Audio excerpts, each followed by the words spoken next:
jërë ngeen jëf mbokku téléspectateur yu télévision Futur Média dalee nag jàmm ci xibaaru digg bëccëg gi li ci gën a fës te ñu namm ko jukki dina bokk ci ñi nga xam ne ñoom ñoo ŋànk ko docteur matuwaay yu yees yu ñu jël nag ci bile mbas jamono yi nag ñi nga xam ne am nañ doomu jàngoro ji te nekk seen kër daañu leen saytu seen ak makkaan yeneen i signes yoo xamante ni daal nay feeñ ci bile tawat da nga koy am nag mu mel ni li nga xam ne day saf sa gémmiñ dootul bari li lay xeeñ itam naka noonu daañu ñëw itam ci tolluwaayu mbas bi ginnaaw ñeenti weer nga xam ne ganasi na fii si réew bu Sénégal niki tey nag jàppaleen ne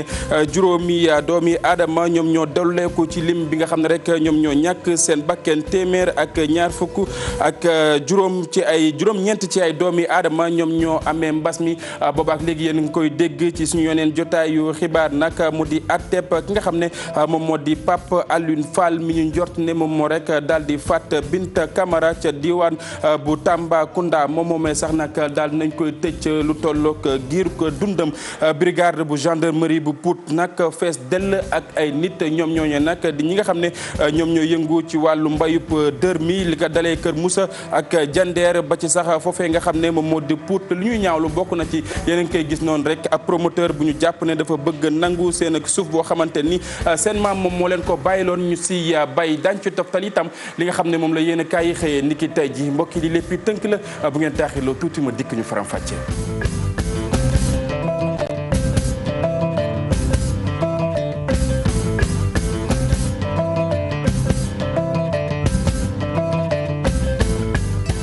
ci teewlu bi ak ànd bi ak ñun ñu jégalu itam ci yéex door gi xibaar yi daañ ko doore ak li nga xam ne moom moo di coronavirus fii ci réew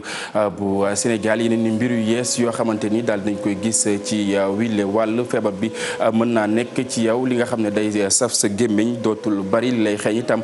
nag noonu ñi nga xam ne itam am nañ doomu jàngoro ji daañu leen fekk seen makkaan itam di leen rek fàcc lu mu ci mënti doon dañuy teewlu tënk li nga xam ne Aminata Mbaare Sow daal na koy def. ñeenti weer ginnaaw bi mbas mi tàmbalee fii ci Sénégal ñi ŋànk wàllu paj mi fii ci Sénégal jàpp ne war nañu amalaat yeneen doxalin yu bees ngir mën a adapté wu loolee nag bokk na ci doxalin yu bees yooyu le moo ñu gën a taxawu prise en charge à domicile bi le waaye tamit test yi ñu gën ko réserver personnes vulnérables ak ñi nga xam ni dañoo symptomatique. ñi ngi doon wax ni test yi bu njëkk dañ doon testé ñëpp contact yi isolé leen test mais léegi dañuy changé doxalin. léegi décidé nañ ñi dañuy testé ñi nga xamante ni am nañ ay symptômes ñooñu rek la ñuy testé ñi nga xamante ni contact la ñu woon dootuñu leen testé wala dinañu seppi ñi nga xam ni contact lañu ba pare ñu vulnérable mooy am nañu feebar bu fi nekk boo xamante bu leen feebar bi daloon gravité mun na am ñooñu rek la ñuy testé. bu weesoo pàcc moomule kii di professeur Moussa Seydi moom ñëw na ci observation yi nga xam ne jot na ko def ci lu toll ci ñetti téeméer ak fanweer ak ñetti patient ñi gën a bëri ci ñooñu nag weesu nañu fukki at ak ñaar mu jàpp ni traitement hydroxychloroquine ak azithromycine ba léegi moom lay jëfandikoo te mu ngi ciy am ay résultats.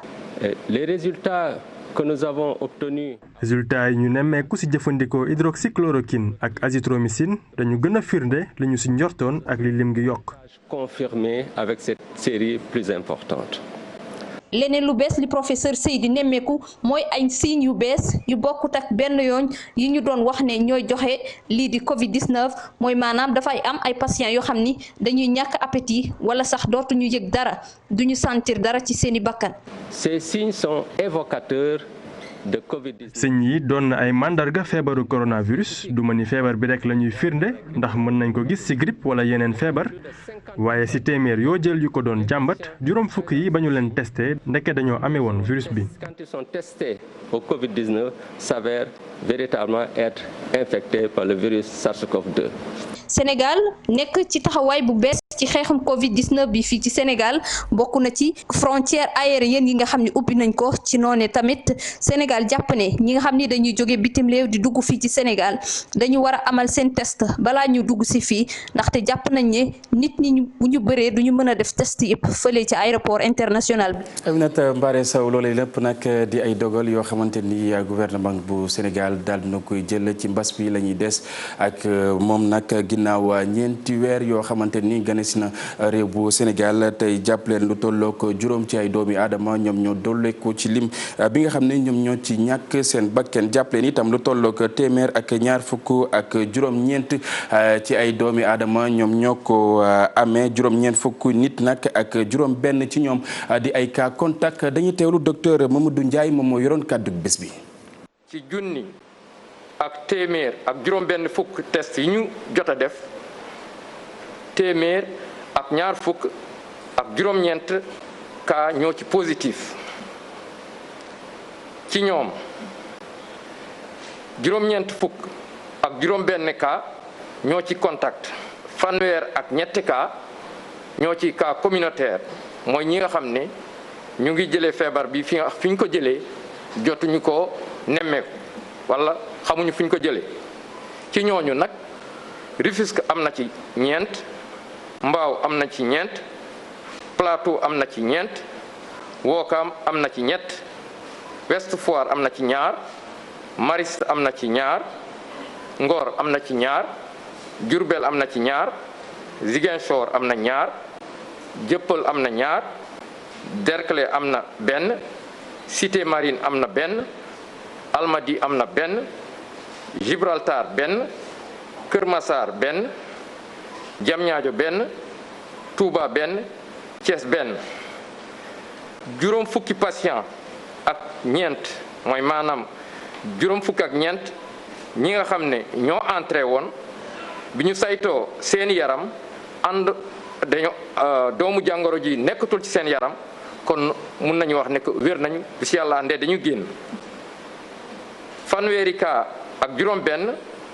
ñu ngi nag ci suñu service réanimation juróomi doomu aadama jot nañu génn àdduna ci suñu hôpital yi niki démb benn fan ci weeru juillet bi ñu nekk ñeneen ñi nag ñi des ci hôpital ñu ngi am tan ci bésu tey dalee ko ci bés bu njëkk bi nga xam ne mbas mi dugg na ci réew mi juróom-ñaari junni ak juróom fukk ak ñeent juróom-ñaari junni ak juróom fukk ak ñeent jot nañu am doomu jàngoro ji ci ñooñu nag ñeenti junni ak juróomi téeméer ak juróom-ñeent fukk ak juróom-ñeent wér nañu ba génn téeméer ak ñaar fukk ak benn ñoo ci génn àdduna mu des ñaari junni ñetti téeméer ak fanweer ak ñett. ñu desandi ba tey ci jàngoro ji di coronavirus Mankonomba ca diwaan bu Sédhiou mu mel ni nag jamono yi may wax ak yéen li nga xam ne moom moo di mbas mi daal di leen di dëddu ñi nga xam ne ñoom ñoo ko fa amoon ñëpp daal di nañuy wér waaye mel ni wàllub beddu kante la ñuy dund ci seen ak biir ba tax itam ñu ñaawlu bu baax a baax lu mel ni itam li nga xam ne moom moo di masque yi néew na nga daal di koy teg gët Bakary Konté ak Fally Diamé. fii ci région bu Sédhiou premier cas coronavirus village bu ñuy woowee Mankonomba foofu lañ ko enregistré nekk ci commune bu Oudoukar depuis boobu nag population bi mu ngi jànkuwanteel ay jafe-jafe yi tar ndaxte ñu bëri dañ leen beddi. comme aussi nuñ ko constaté ci région de Sédhiou xam nañ ne feebar bi Mankonomba la gënoon bëri léegi ay seetlu nañ population bi dañ xawoon beddi ñooñu noonu ñu ngi lañu woowaat nañ wax ne lañ loolu jaru ko Mankonomba dëgg la feebar bi amoon na fa waaye nit ñi wér na nit ki nag bu xasee ba wér. donc moom dafa mel ni comme ñëpp rek kenn waru koo beddi kenn waru koo daw kenn waru koo luy tubaab di wax stigmatisé. yeneen jafe-jafe yoo xamante ni ñu ngi koy noté fii ci région bu Sédhiou mooy am na ay gox yoo xamante ni ba léegi dañu foog ni feebar coronavirus amul. dëgg la am na ñoo xam ne nee nañ xëy na feebar bi lu ñu soxla amul ak nangam nangam waaye ñu loolu lañ xam moo tax ba bis bu njëkk bi dañu tàggat xale yi. ak waa infirmier yi nga xam ne ñoo nekk chef de poste yi wax leen di leen bu ngeen demee nii ak nii ngeen di waxtaan ak nit ñi bañ leen beddi konte waxtaan ak ñoom ci yar waxtaan ak ñoom ci seen nekkin ngir xamal leen feebar bi lu am la ndax ñu ngi nii mi ngi commencé gën a law ñu nekk ci jamono ju tar joo xam ni bu ñu moytandikul bu ñu jëfandikul li ñuy wax geste barrière maanaam moytandiku sol masque yeeg di raxasoo yu demee noonu saaboog yu demee noonu dinañ ko am. coopération allemande GIZ GFA ak programme Réussir au Sénégal ñoom nag ñu ngi wéyal sensibilisation fii ci diwaan Pakao daal di joxe ay kits sanitaires gox yoo xamante ne ñoo gën a ndóol. ñu indi matériel bu bare bu nga xam si da nga ci def ay saabu yooyu nga xam si ndox lay doon am si gel indi eau de javel indi ay kit de rinçage léegi destiné à la population fexe ba mu yegg ci biir kër yi bu yeggee ci biir kër yi njaboot yi mën ko jëfandikoo pour mën aar ci bopp ci feebar bi nga xam si moo nekk. programme réussir au Sénégal ak coopération allemande ñi ne dinañ wéyal sensibilisation bi pour nag daal di xeex feebar coronavirus fii ci diwaanu Sénégal. Bakary cant ak ngërëm ñeel la feebar bi nag ca diwaan bu yëmbal ginnaaw dogal yi nga xam ne daal nañ koy teggil askan wi lu ci mel ni nag yenn ci ay restaurant ñuy watt ba ci sax képp koo xamante ni yaa ngi doon amal ab activité ca woowule diwaan nag jamono yi mu mel ni mbégte kese ngay wane ginnaaw itam ba ngay woyal li nga xam ne moom moo di sa liggéey. Abi Faye ak Modou Diop daje nañ ak ñoom ci xaaju guddi ñu seetaan. instant ni kay moom dañuy sant yàlla rek instant moom dañ si kontaan quoi. mais xëy na tamit ndogal la woon rek mais instant ni moom dañuy gën a sant yàlla rek kon kay yàlla def na sa waay tijji na ko quoi tijji na lépp waaw. dem ba beneen heure bi dem ba ay 1h 2h après wàcc waaw. fi mu toll kay alhamdulilah rabbil alamin moom ñu ngi wàcc heure di ñibbi heure moom waaw di sant yàlla rek yàlla na yàlla sifaay moom tawat bi mu deñ jàmm jeex jàmm ak salaam ñëpp nekkaat chauffeur yi di circuler ci télé bi tamit nekkaat seen liggéey yàlla dimbali leen seen dépassé yëpp ak ñëpp ñuy liggéey. man na dama doon wàcc ay 10 heures yooyu ndax yàqamtee wàcc bay bëgg a dee ndax daawuñu jaay duñu gis client duñu gis ku ñu ne jaay ñu waaw fi ne nii nag moom kooku nag léegi bàyyi nag couvre-feu bi nag kontaan nañu ndax ñu ngi gis client yi ndànk-ndànk. waaw bon lii moom lu baax la quoi ñun Sénégal yëpp ñu ngi ko doon xaar quoi. ak tabaski bi nii ñun ñuy liggéey guddi restaurant yeeg yëpp dañuy soxla loolu depuis boobu 4 mois ba léegi nit ñi liggéeyuñu def ñu dara ñuy liggéey guddi. ak feebar bi moom loolu couvre-feu bi daf siy am njëriñ quoi couvre-feu bi daf see am njëriñ daf ciy jouer lu baax lu bëri loo xamante ni bon day arranger sénégalais quoi parce que bu dul woon couvre-feu bi feebar bi instant bi tas na bu yàgg ci dëkk bi. xeex ji soxna yi nga xam ne saa yi ñuy mucc dañuy faral di ñàkk seen bakken ab wenn kuréel moom moo daal di takku ngir rek daal di dimbali yooyu le soxna ca diwaan bu Podor naka noonu itam ay jumtuwaay yoo xamante ni jot nañ leen ko jébbal ci yenn ci kër docteur yoo xamante ni ñoo nga ca boobule makkaan dañuy teewlu ki nga xam ne moom moo di Salamata Sow moom mooy secrétaire général bu boobule kuréel Ousseynou Diop moo taataan ay kàddoom. Podor déjà léegi dañu am feebar bi nga xam ne bii moom mu ngi laal na àddina bi yëpp dégg nga léegi mu ne nag léegi ambulance bi moom lay njëkk a indi mooy priorité Podor pour malade yi nga xam ne dañu nekk fii ci Podor ñu mën ci bénéficier wu ku feebar ñu mën a def ci ambulance bi yóbbu la nga faju ji dégg nga xam ne di nga am faj ci biir ambulance bi balaa nga egg sax fi nga jëm. dégg nga loolu moo tax mu vraiment mu indi ambulance bi fii ci Podor district Podor pour population Podor bi ak surtout jigéen ñi nga xam ne ñi bu ñuy matoo duñu am lu leen yóbbu léeg-léeg ay charrette la ñuy yéeg léeg-léeg aussi ci ay gaal dañuy dugg te loolu ñëpp xam nañu ne loolu baaxul ci ñoom parce que dañuy bëri ay décès dañuy bëri ay problème am nañu ci gaañu. dégg nga doonte loolu moom nee na loolu moom vraiment dañ ko war a éradiquer dafa war a dañ ci Sénégal yëpp dañ aussi surtout fii ci district Podor donc mooy ndimbal bi nga xam ne bi njëkk nañ ko indi teg ko seen loxo. mbokk yi mu mel ni dogal ba daal dinay wàcc boobaak léegi yéen ngi teewlu si suñu ay xibaar ñu leen di wax mbirum Binto Diallo bu ngeen koy fàttaliku di soxna sa nga xam ne rek faatoon nañu ko ca diwaan bu Tambacounda ki njort ne moom moo ko daal di faat di Pape Alioune Fall moom moomee nag daal nañ ko tëj lu tollook giiruk dundam yoon mi ngi koy toppee lu soxal wàllu viol ak itam daal di faat doomi aadama yeneen i doomi aadama yi xam yoo xamante ni jamono yi xañ nañ leen ngelaw lu féex mu soxal génnuk àddina ki nga xam ne moom moo di commandant Tafsir Sané ku ci mel ni Idrissa Sow ñu gën koo xam ci pël bu rafet Kereko Ba ak Doudou Ba Moussa Diawo ak itam ki nga xam ne rek moom moo di Sidi Diallo Paté Ba nag jamono yi ñu ngi koy toppee lu mel ni wàllu délit Khoureysi Ba nag tentation d'arme mu ngi wàllub ngànnaay naka noonu itam ñu daal di leen ni amende ci lu tollook 10,000 ci suñu ay koppar dañuy wax ci leneen mu mel ni brigade mobile bu douane nag bu Koupentoun nag jamono yi moom moo rek daal di teg ay loxo ay samba boy yoo xamante ni ñu ngi doon rawale li nga xam ne rek moom moo di yamba loolee nag ñu ngi ko amal ci ab lim bu takko woo xamante ni ñu ngi ko bëggoon rek rawale defoon ko ci ab oto malien boo xamante ni mi ngi yeboon ay xar ci jamono yi nga xam ne rek ñu ngi waajal li nga xam ne moom moo di tabaski bi fii ci réew bu Sénégal. naka noonu itam jamono yi may wax ak yéen mbokk yi jàppaleen ne ñu ngi ci loxoy yoon. dañuy wax ci leneen mu mel ni itam brigade gendarmerie bu Pout nag fees dell ak ay doomi aadama ñi leen nag di yëngu ci li nga xam ne rek moom moo di mbayub dër mi li ko daree Kër Moussa Jandeer ak itam Pout li ñuy ñaawlu bokk na ci ab promoteur ñu jàpp ne dafa bëgg rek nangu seen suuf woo xamante ni seen maam moom moo leen ko fay bàyyiloon ba tax itam ñu ci rek daan seen doole di ci def li nga xam ne moom moo di mbay ñu teelu reportage bu Cheikh Anta Diop ak Seylatir. ay baykatu dër fekk baax fii ci diggante Jandeer Kër Moussa jàpp Pout ñoo feesoon del tey jii fii ci buntu gendarmerie bu Pout ñenn ci ñoom de lañu teg loxo doon leen enquête ginnaaw bi ñu taxawee ne nag benn promoteur moom moo dikk fii ñuy bayee ne nag moom 570 hectares yi loolee la baykat yi bañ ba tëdd ci naaj wi. gis nañu li nga xam ne mooy seen ñu teraanga ñu doon ci dund fekk suñuy baay ak suñuy maam doon ci dund tey moom la benn waay ñëw nee na daf ci am 570 hectares 570 hectares yi waxuma sax tool yi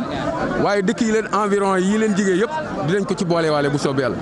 tool yi mënuñu ko jox kenn puisque nii lañ fekkoon suñuy maam ak suñuy baay nekk ci kon nag am na loo xamante ni bi ñun duñ ko nangu. baykat yi nee nañ seen suufu maam la ndaxte ay at a ngi nii ñu ci bay waaye gar nañ ci seen bakkan kenn du leen xoxatal ba ñu dellu ginnaaw. ku fi jige dina la attaqué. mais mënuñoo bàyyi suñuy métier ñii ay chauffeur lañu ñii ay maçon lañu ñii nit ku fa amul métier amul. ñëw léegi transport bi yàqu na ñun ñëpp ñu daw néew di bay suuf si di ci gis suñu bopp ñu xëy ni leen di ngeen bàyyi loolu parce que un nommé Mamadou Dia moo ko moom loolu mënuñu koo nangu. xoolal poto yi ngeen gis fii la courant bi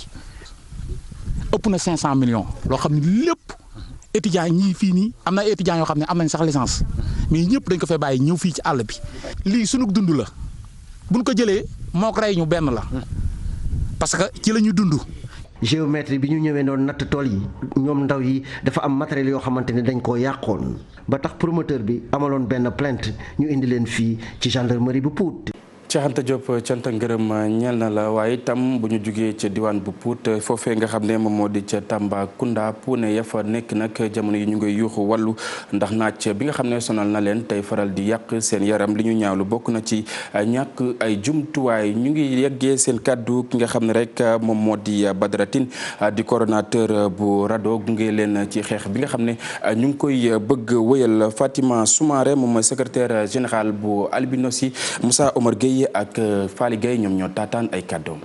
ñun ñi nga xamante ni ñoo nekk fii ci région Tamba ku ñu gën a sonn ci albinos yi ku ñu gën a sonn amul dangay nekk ci 45 degré Tamba li muy tàng day tàng jër que ce soit saison des pluies que ce soit saison sas doo am jàmm léegi nag yow nga dëkk ak coono boobu teg ci autorité yi mënuñu laa toppatoo luñ la war a jox duñ la ko jox yow duñ la dimbali duñ la subventionné duñ la defal dara bàyyi la ci sa tàngoor ak sa coono ak lépp ñu ne la demal ñun yoraluñ la dara duñ la dimbali ci dara. jafe-jafe yi ñuy jànkonteel bari na trop parce que xale yi comme di nga gis xale boo xamante ne dina jàng ba yegg benn niveau bi ay C2 CM2 day mujjee abandonné njàngam lu tax muy abandonné njàngam parce que gis-gisam baaxul da ngay ñëw ci biir classe bi ñu placé la. foo xamante ni dafa sori yow doo gis lu nekk ci tableau bi boo interpellé maître bi nga ne ko monsieur man du ma gis li ñu bind ci tableau bi lan la lay wax ah yow seetal noo ko gérer ak élèves yi. ak stigmatisation bi nga xamante ne moom lay vivre ci biir école bi loolu ci kii bi la ci problème yi la en plus tàngoor ji aussi ci problème bi la ndax tàngoor ji booy exposé wu ci naaj bi te amoo crème solaire yi boo moytuwul da ngay am cancer de la peau ngay am te loolu noonu boo ko amee fii biir Sénégal boo moytuwul dee moo ci topp léegi nag yow diggante boo xalaatee diggante dund ak dee lan nga ciy jël dund ngay jël. lépp lu ñeel li nga xam ne moom moo di loi d'orientation sociale ak itam carte d'égalité des chances nag ñu mel ni lekk lu ni mel bu tagga témbe ci yeneen bànqaas yi la ki xam lu ni mel di directrice générale bu action sociale Moussa Omar Gueye ak Ibrahima Diamé ak Fally Gueye ci reportage.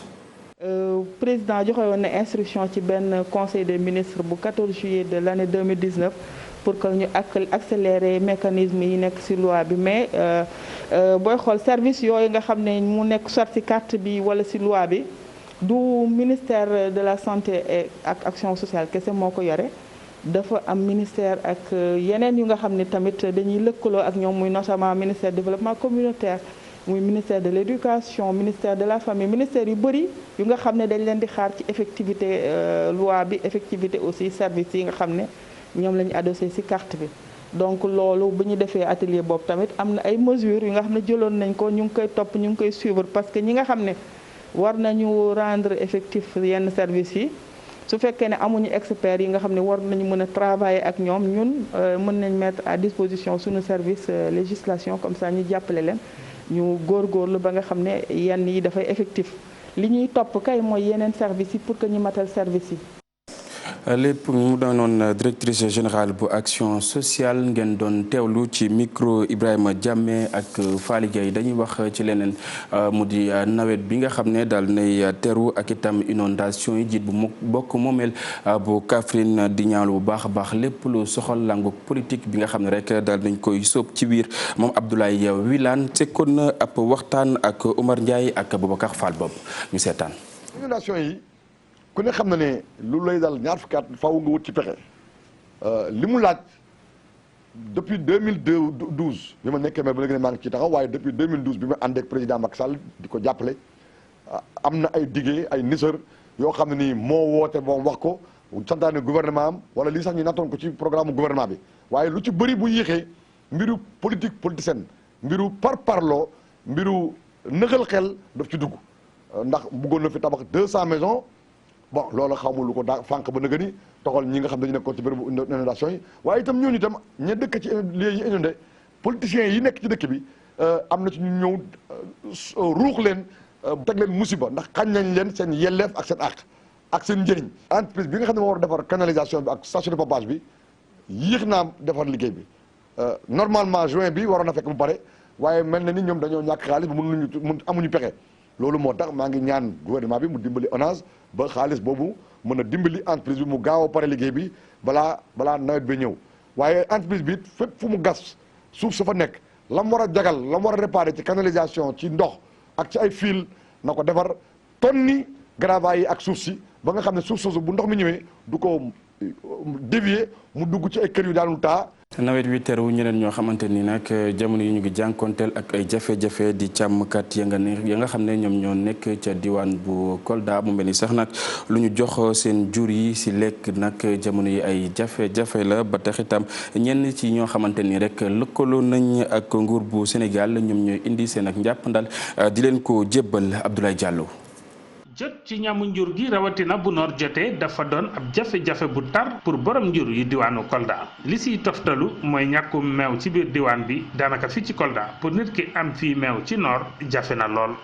les principaux difficultés d'abord. ci suñu jafe-jafe wàllu aliment de bétail bi bokk na si leneen li mooy bu njëkk ba nit ñu daan tàggatee ci wàllu wi duñ si daan jëlee xam-xam bu bare waaye ci bi ñu nekk nii yaakaar nañu bii moom nuroo na ak bu baax. comme je vois cette année-là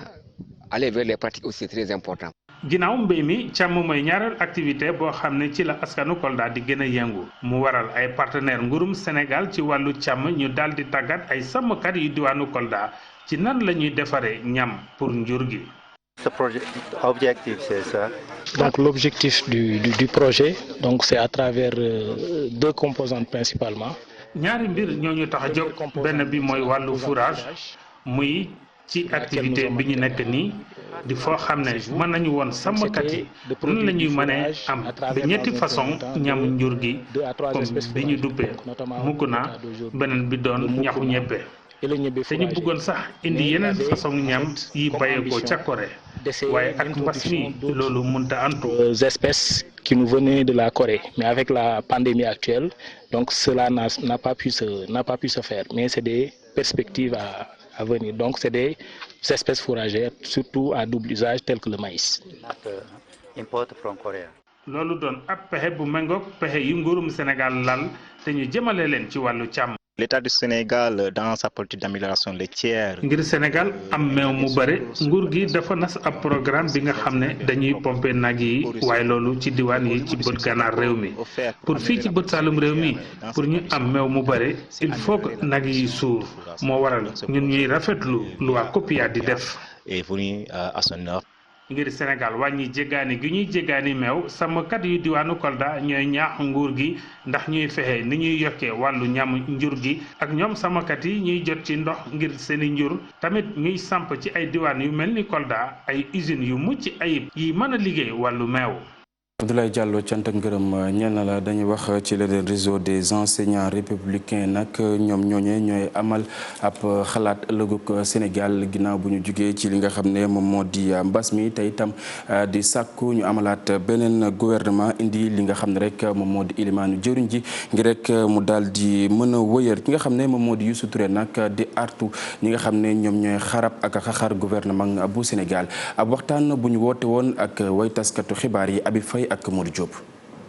ñoom réseau des enseignants lu ñu gën a bëgg rek moo di ñu indiwaat la nga xam ne moo di ilimaani jëwriñ ji waaye itam ñu dàkkani la nga xam ne moo di élection locale yi baatum 2022. mais effectivement war nañ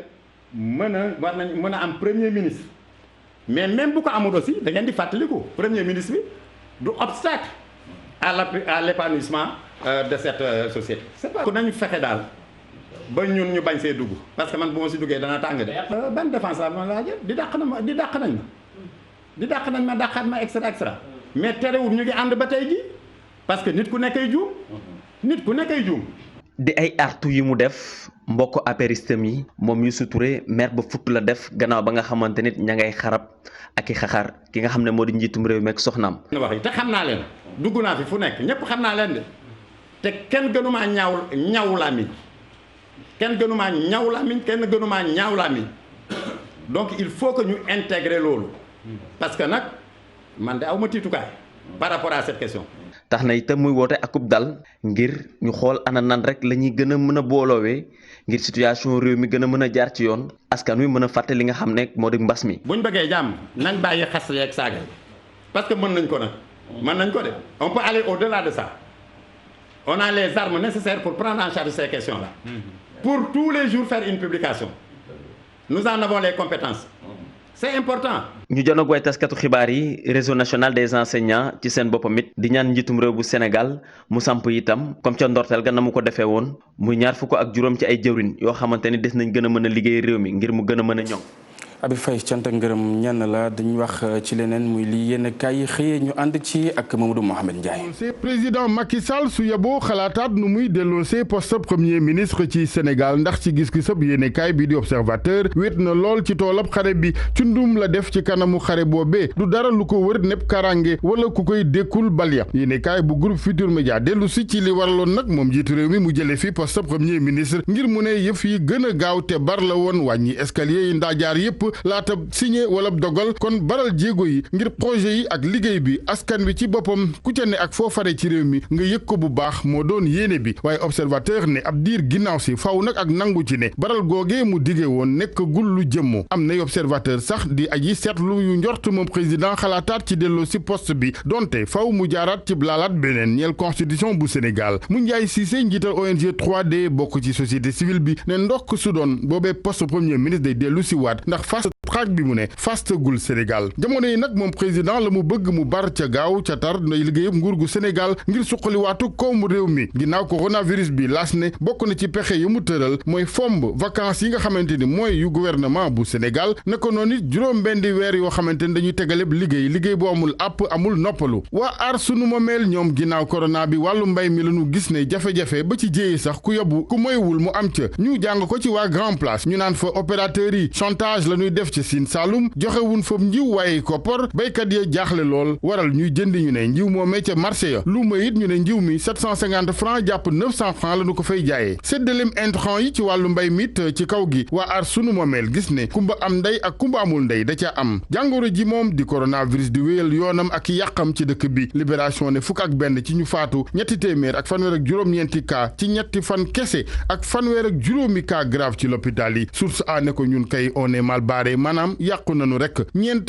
ñu faatu ñeneen ñëw dolliku ci lim bi def ko léegi téeméer ak fukk ak juróom-benn ci ñu faatu Sénégal ci jàngoroy coronavirus ndox mi nag am solo lool ci xeex bee coronavirus ndax cet gi mbir mi laaj ndox moomee mooy jafe-jafe ci dëkk bi ci Le Témoin Mamadou Samb Delko ancien directeur général bu SONES di ci wax ne yooyu jafe-jafe nag du ñu tàggoo ak ñoom lu mooy liggéey KMS 3 gi dafa yegg ñàkkum ndox mi mu ne dafa dem ba ci déficit structurel muy bu njëkk ñu koy dund Sénégal te jot na mu ne nanu ko ni defee woon ci atum 1995 ñu def campagne bu yaatu ci wàllum sensibilisation ñaax askan wi ci sakkanalam ndox moomee leneen ci yéenekaay yi di Union européenne mi tëjal ak jawwam yenn ciy réew ndax coronavirus gi réewum Gabon ca la waaye fulaay jaay Dakar réew mi it daf ne kàpp ay buntam ngir roplaani waa Union européenne moo waral ci Les Échos Samuel Eto'o fils joueur bu ràññu ko ci àddina doomu Cameroun di ca ndokkeel ak félicité ministre Gabon bi naatangoom Alioune Sarr it bu Sénégal mata ndokkeel ak président Sall ci seen tontu ñoom it ful la genn gi lanu wan waa Union européenne Les Échos ne le Sénégal applique la loi du talion le quotidien it boobee taxawaayu Sénégal lu ubbee jëm ci yegg Union européenne fan nu yegg kese yam leen nit fanu nu yam couvre-feu bi nag la mu amoon ne njariñ ci Sénégal bokk na ci yóbbu chômage technique sàcc seeg agresseurs yi dafa mel ni nag ak yëkkatiwaat gi seen affaire dafa baaxaa tribune ne agressé gi moom takarnaase waat na muy Bourguiba jet d'eau boulangerie jaune ak gox yu bari ci Ndakaaru du ñàkk xëy na takk der yi police wala gouvernement bu Sénégal indi ci plan de riposte wàllu yoon Les Échos dalal juge bi di Souleymane Teliko muy waxi dëggam ci gis-gisu yéenekaay bi Hissène Habré mu ne atte bu tëddeeg njaaxaanaay la am réewum Tchad ci atte bi na mu waroon coopérer mu ne demee wu ni liggéeykati justice yu Sénégal yi ne ci ñaxtoo ki xultu juge Teliko ne ministre de la justice li ko waroon du lenn lu may mu dalal leen wàllu yokkute Le Soleil xëyee nataalu njiitu réew mi mu ne ci chantier gàddu casque sécurité ba yéenekaay bi ne chantier bu bees mooy plan bi jëm ci ñoŋal ak suqali mbooleem gox yi ci Sénégal la mu ci jublu mooy fexe ba bool bi dëlle woon fenn fi jeexee fa des rééquilibre maanaam ak yamale amaat ca gox bu ne yëg suqaliku gi Sud Quotidien moom la mu ko gisal njiitu réew mi président Sall mooy ay rendez-vous raté lu jëm ci wàllu gouvernance politique bokk na ci ñu ne jëfandikoo gu bari gi loxol yoon ngir dóori adversaire topp jalgatim koppari réew mi ci rëbb ñi bañ a des ak yeneen ak yeneen ñu jeexale lamb jéeg sunu lamb ak combat yu mag yi Gaston Mbengue fas yéene taxawal ngir amateur yi Sénégal Balla Gaye 2 Gris Bordeaux Eumeu Sène Bombardier yéene kaay bi ne Gaston alxamis tey ji sax dina ci amal ñaari super ndaje sunu lamb ba tey ak lu ñeel Boy Niang ñu ne ginnaaw bi ko Balla Gaye 2 rëccee fa mu jublu léegi mooy ca Tapha Tine kon Alaaji Assane Gueye moom mu ñu doon jukkil li nga xam ne moom la yéen kaay yi xëy tey ñu koy sant di ko gërëm mbokk yéen itam naka noonu ñu bàyyi leen ngeen wéy ak suñu ay programme fii ci télévision Futurs Médias jërë ngeen jëf kenn dal ak jàmm